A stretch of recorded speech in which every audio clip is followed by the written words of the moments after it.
Welcome back. The next topic is pretty fun. How to invent light. Let's tease this apart. If we want the power to invent light, we need to be able to solve lighting problems. To solve these problems, we need a way to understand any light situation. I found a tool that helps me do this. I call it the light guide because it shows me the way when I'm lost with my shading. I can use it to analyze and understand any light situation that I might encounter. So what is it? It's a drawing of a little sphere, a little ball. This ball represents the object I'm drawing, taking into consideration the environment that the object is in. A good light guide shows the shading of a specific material in a specific environment. I'm borrowing the concept from visual effects in film. When you see an image like this, on the set it actually looks a lot different. As you see, many elements have to be combined to create a cohesive final image. It's actually quite difficult to do this. To make it possible, visual effects specialists capture so-called light probes to record information on the lighting in a scene. This is then passed on to computers to create believable images.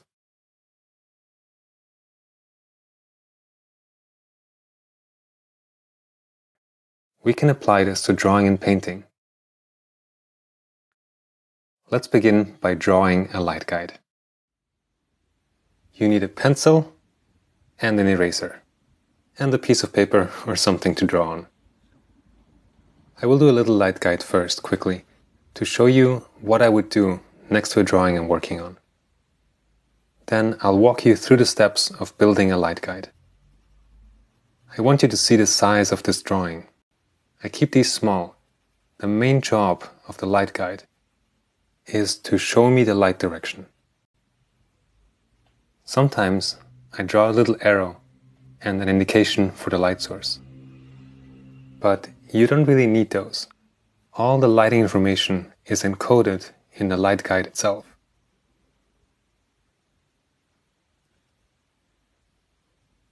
Alright, to really understand what I did here, we have to look at the anatomy of an ellipse. An ellipse has a major axis and a minor axis. The long one is called the major axis.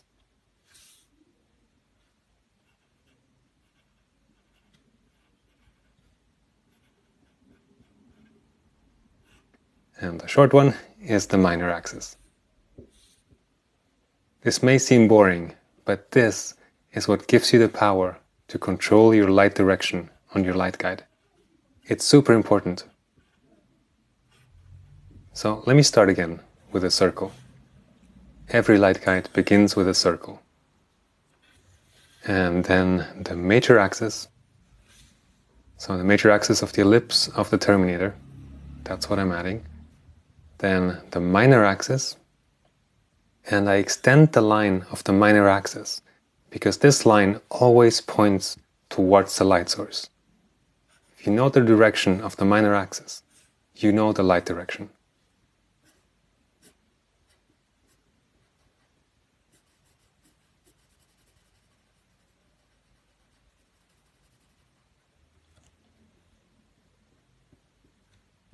Next is to draw the actual ellipse of the terminator. And keep in mind, this is a three-dimensional idea. This is an edge loop, a rubber band that goes around the form. So always draw the terminator with this idea in mind. Alright, let's do it again, start to finish. Circle, major axis, light direction, which is at a right angle, terminator ellipse, and then I'm going to clean up the light side of my light guide to prepare for toning in of the shadow side. I'm speeding this up for your convenience. Also, I'd like to point out that the light guide is not meant to be a very refined drawing. It's a little tool, and its only purpose is to show you the light direction. It's a sort of problem-solving sketch. So, that's how you build a light guide. Let's have some fun with this. You can join me now if you haven't already. We'll do 3 different light directions. So draw a circle, then the major axis, which is at a right angle to the light direction. Okay. And then the terminator ellipse. And filling the shadows again.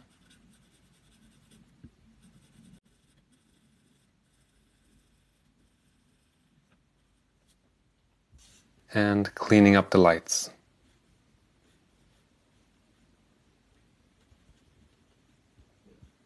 Alright, let's do another one. I will place the major axis at the same angle, which means the light direction is still coming from the top left. But now I'm going to play with the terminator ellipse and make it much more open.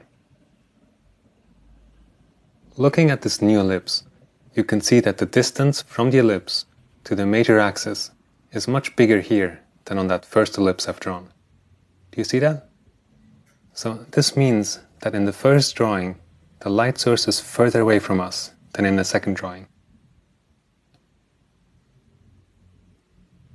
By changing how big or open the terminator ellipse is in the second drawing, I've actually moved the light source closer to us. So now we have a bigger form light and a smaller form shadow. Hang in there while I shade.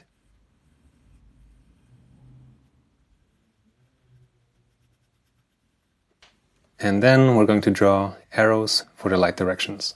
Not only are we going to draw arrows, but we'll draw them in perspective.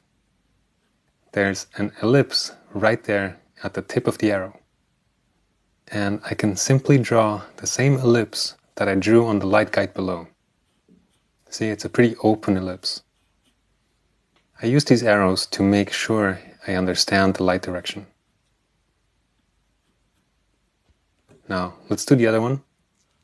The light direction is much more shallow here, so the ellipse I draw for the arrow, again, is the same ellipse that I use on the terminator below. And at the end of the arrow, there's that same ellipse again.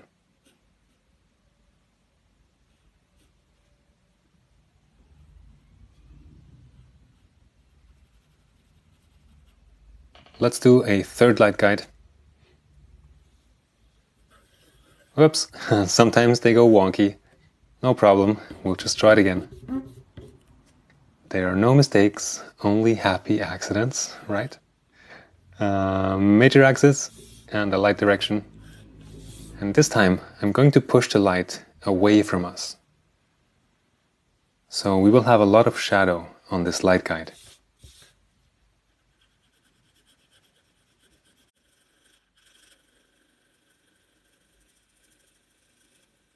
A little bit of cleanup. Sometimes it's faster to go a little bit too far with the shadow and then cut into it with the eraser.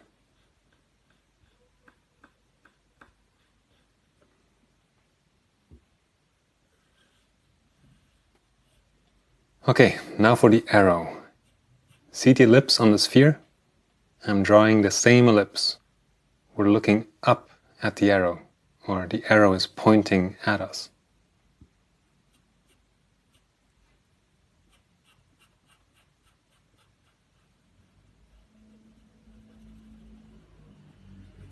So we've drawn all the light guides with the light coming from the left. What if we want the light to come from the right? Very easy.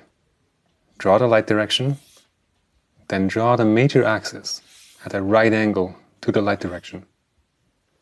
Then draw the terminator ellipse. You can choose how open or closed you want that ellipse to be. Shade it in.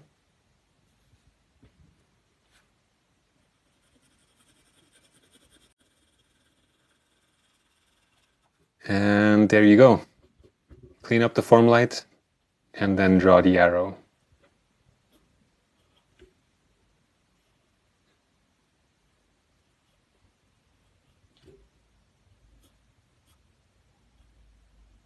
Beautiful. You now know how to create a light guide. There's one more thing I want to point out, since we're drawing so many ellipses. Here's the ellipse and the major axis. A lot of beginners draw an ellipse like this. They do one half and then the other half. I cringe seeing this. The sharp corner is what creates a fish. See, you can add a fin here and the fin here, and you've got a fish.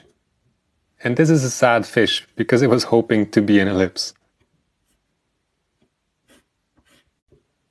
So I use a trick to avoid this, and that is to begin drawing the ellipse a little before the bend, before the curve. So for the light guide, draw a circle, major axis, and then draw the ellipse a little bit before. I hope you can see what I'm doing there. This also really helps my brain to remember that this is round, that there is volume involved here. One final shading. And there you have it. You now know how to make a light guide using the major axis and the minor axis of the Terminator ellipse.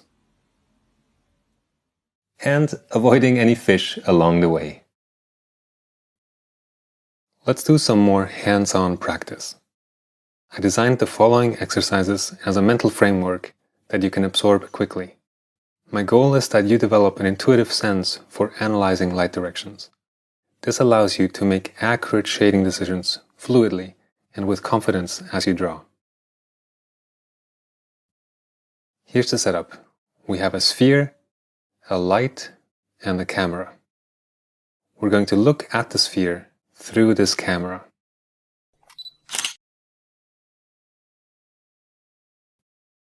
Now keep an eye on the camera view as I move the light around the sphere.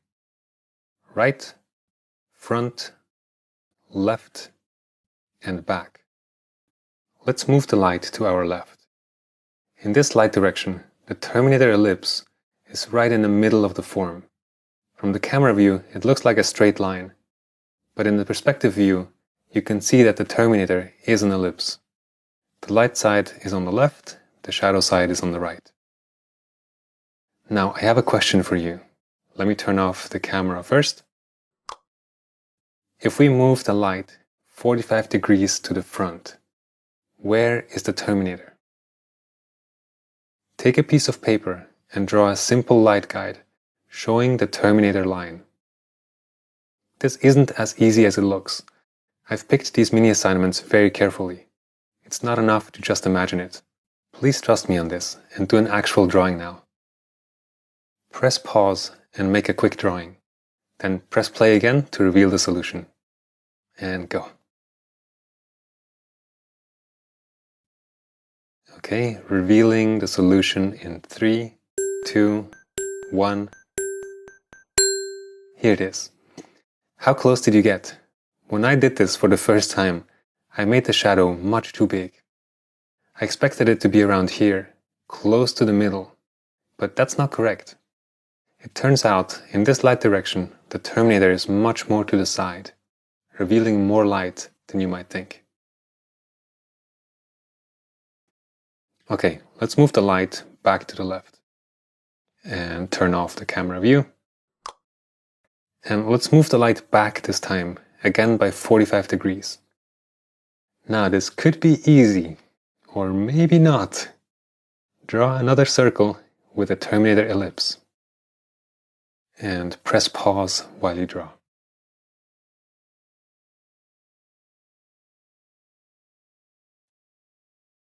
Are you ready? Here's the solution. So yes, this is the same as before, but now we're looking at the shadow side. It's the opposite of the last image. If we rotate the light all the way back, we only see shadow. In this case, the Terminator is the same as the contour. And of course, all the way from the front, it's the same thing. The Terminator is the same as the contour.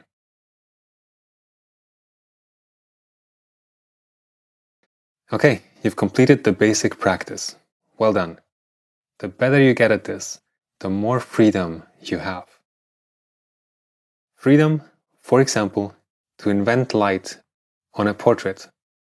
I would like to show you how to shade a portrait in 2 different light directions. From imagination. Let's do it.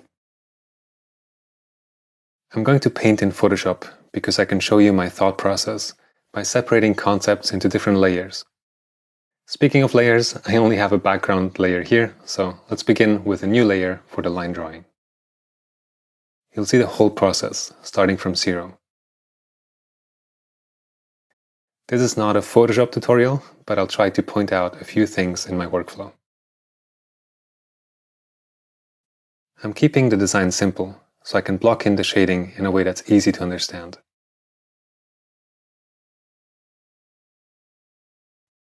I would definitely recommend that you try this for yourself, either digitally or with traditional media. But I suggest that you watch this first to get a better idea of both the steps and what to look out for.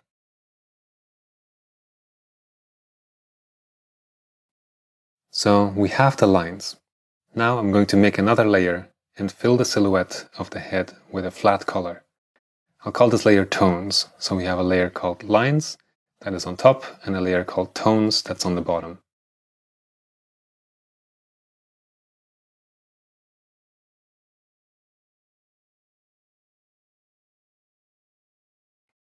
I really enjoy planning out my brushstrokes as I work.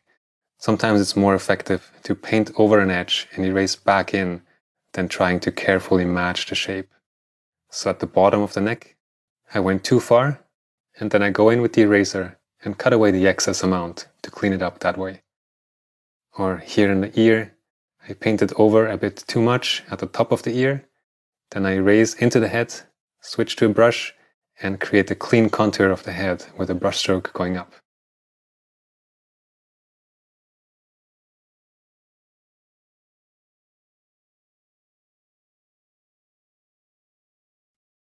A little bit more cleanup.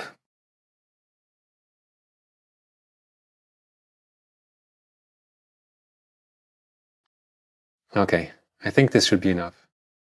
Now I'm going to set the blending mode of the line layer to multiply so that the lines are always on top and visible. The missing piece now is the light guide. Make this a habit. Whenever you shade something, whenever your mind switches to shading mind, create a light guide.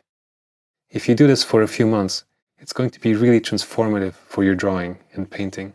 Whether it's working from imagination or from observation, this will help you. I'm making a round selection for the light guide, filling it with the same tone as the head, and turning on lock transparency, so I don't have to worry about accidentally painting outside of the circle. Now, I want to make a comment about values. How do you choose the right values or tones? First, it's helpful to understand the concept of local value, the general lightness or darkness of a material.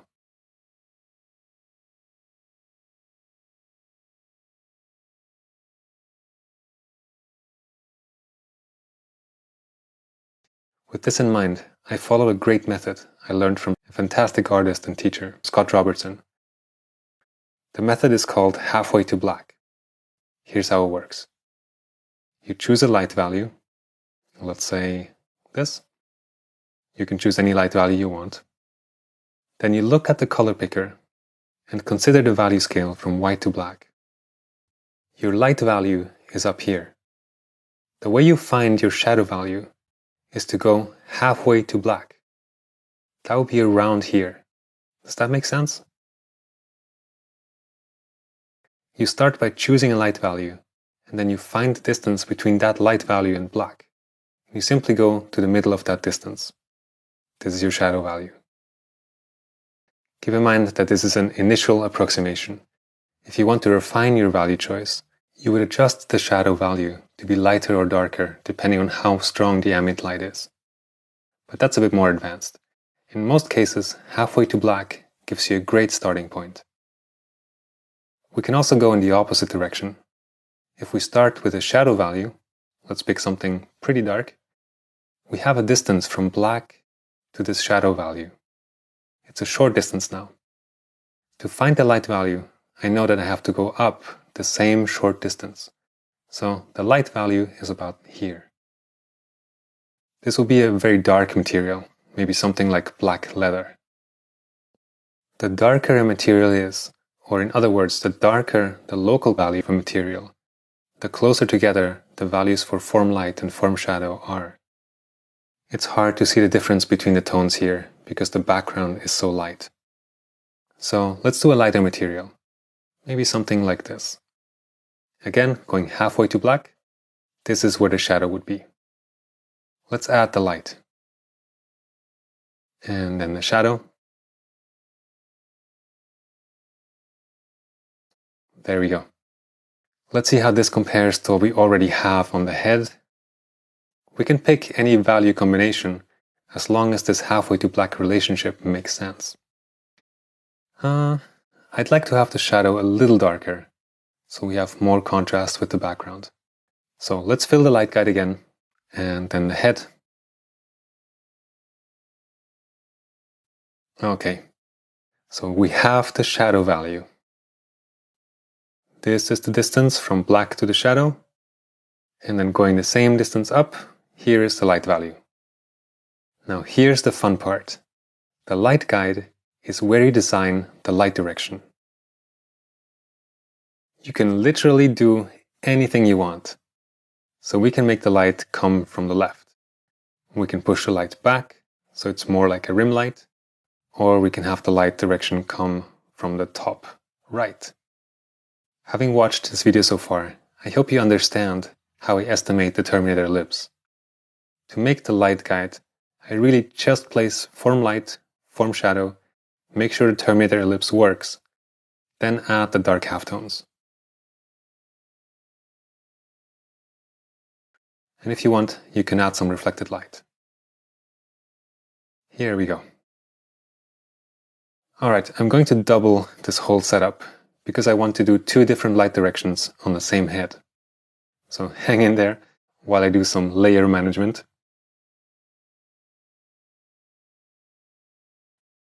I also get easily confused with my layers, so I like to keep the layer names organized.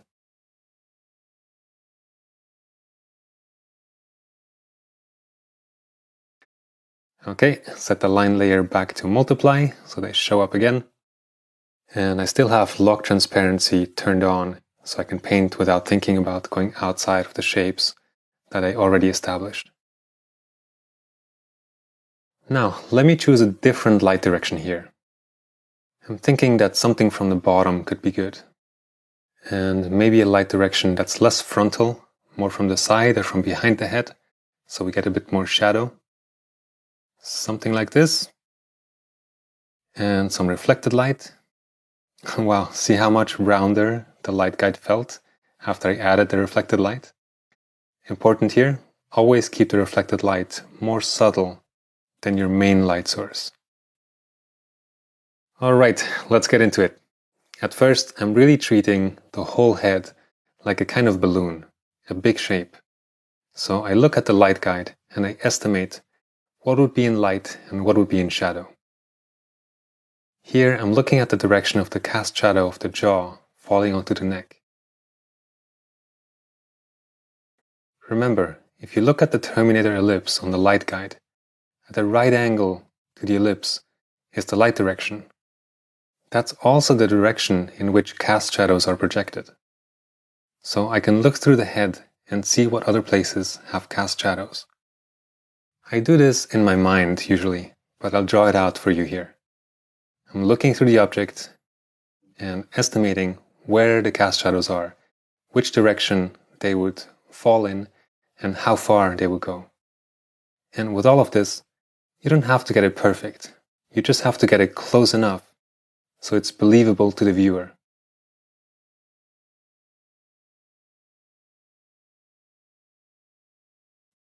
From there, I put in the remaining shadow shapes.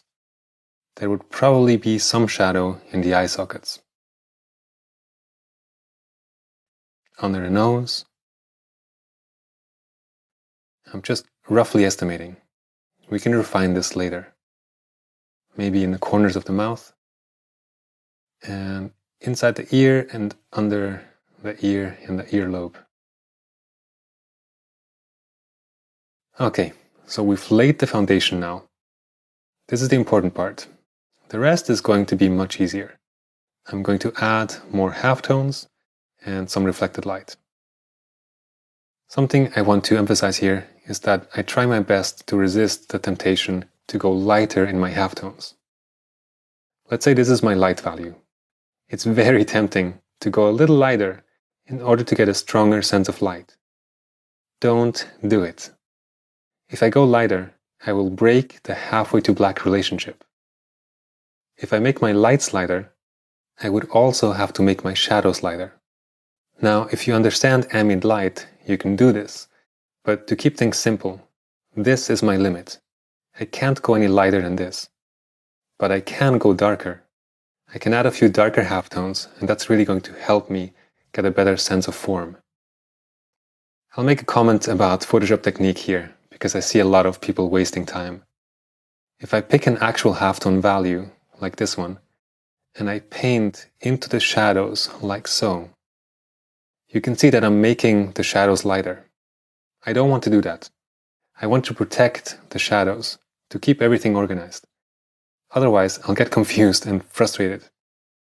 So what I do instead, in terms of technique, is to pick the shadow value with the color picker and then paint with very low pressure. This way, I'm not affecting the shadow value at all. I'm not going darker than what is shadow. I'm making a nice connection between light and shadow, and I'm adding some dark halftones. When you work like this, painting really becomes like sculpting. And I don't know about you, but for me this is just so much fun. Okay, a little bit of halftone on the cheek, and there would probably be some light on the lower lip.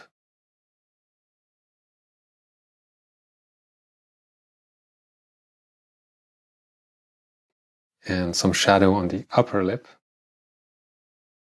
And yeah, obviously, this is all very simple.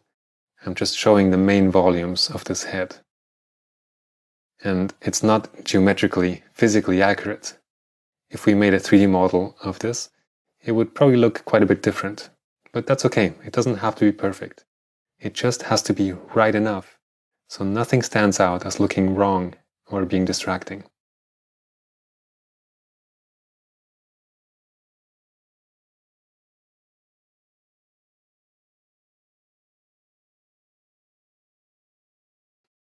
Here comes the reflected light. I'll keep it pretty subtle.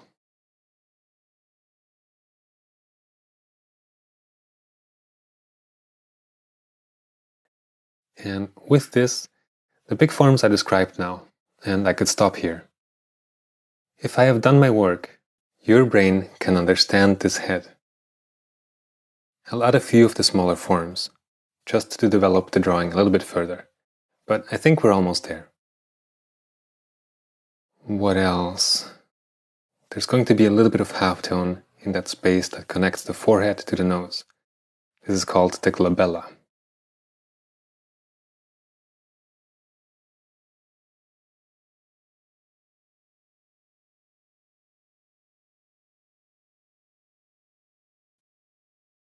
And I think that's good.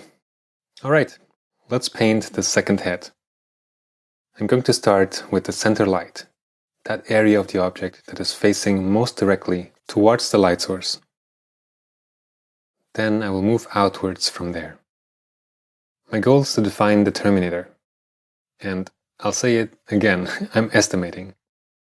If you're really lost, you can build a little maquette, which is a small sculpture, and see how it reacts to light in the real world. Or just draw more from life in general, to sort of build a mental database of how different forms look in different types of lighting.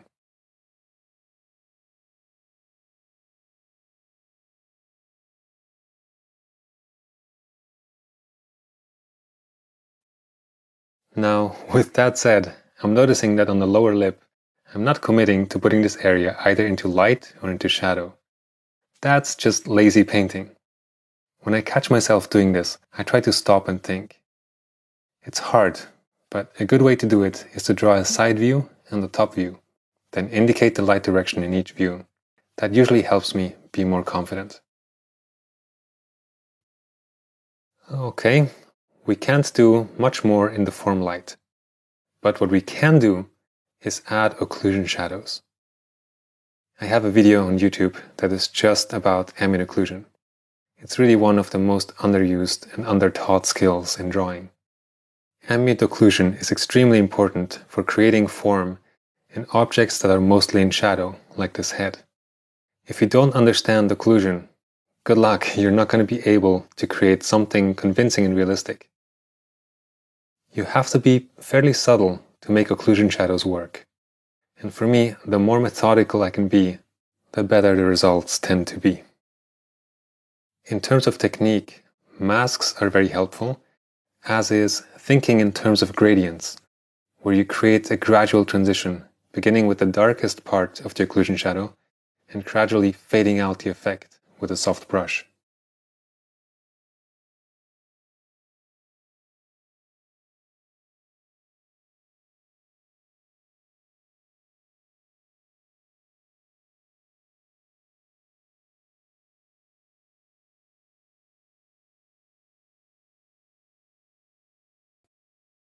That line of the nose is bothering me, so I'll erase it partly with a layer mask. And that's better. It looks much more real now, because the tone of the line didn't make sense in that place. Our brains know when something isn't right. The difference between you as a painter and someone who just enjoys looking at art is that you have to know why something doesn't work and what to do to change it so that it does work. Here I'm adding some occlusion shadow where the lips come together to help me feel the masses of the upper lip and the lower lip and to explain that form change. If you want to be good at shading, learn as much as possible about ambient occlusion. It will really help develop your sense of sculptural drawing. And finally, I will add a little bit of reflected light from the top right.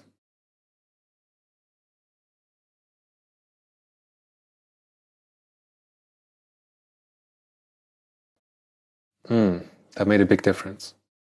I'll add a bit of reflected light on the ear. Don't skip anything, it's all part of the same object. And the reflected light on the cranium is probably a bit too strong. I feel that it's competing a little bit with the main light source, so I'll tone it down slightly. So here we are, the same head in two different light situations, completely from imagination. I hope that you can see the power of the light guide. I used it here as a tool to guide my shading. And obviously, I have some practice. I've been teaching this for many years now, and I've been drawing from life a lot. And from imagination, not quite as much, but a fair amount as well. So if your first attempt doesn't look like this, please be patient. Keep practicing and finding the joy in exploring this.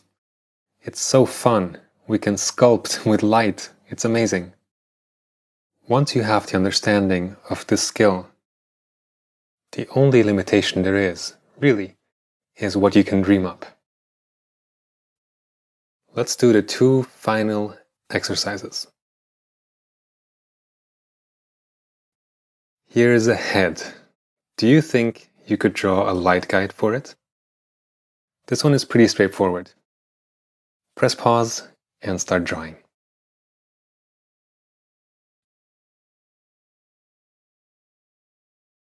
Okay, 5 seconds to go. Press pause if you're not ready. Okay, here it is. So the light is just coming straight from the right. Easy. Round 2. Where's the light coming from now? Press pause and go.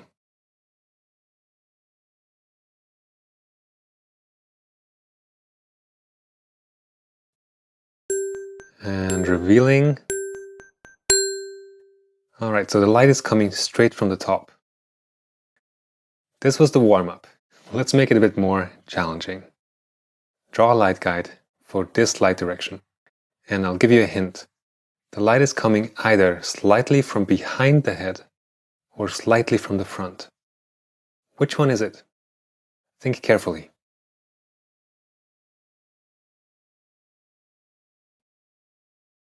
Five seconds to go. And let's take a look. How did it go? Let me do an analysis. We can tell that the light must be coming from behind the person because there's no light anywhere on the front of the face.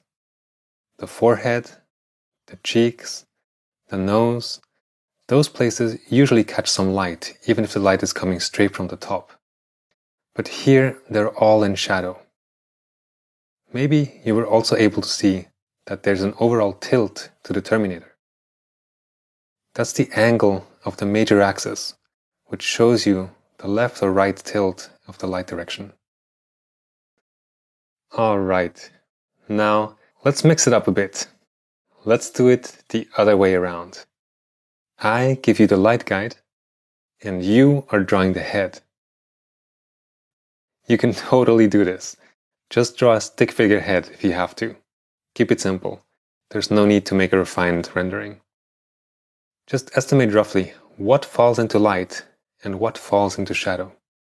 Of course, if you have a lot of experience, I challenge you to get it as right as possible. Press pause and make a little sketch.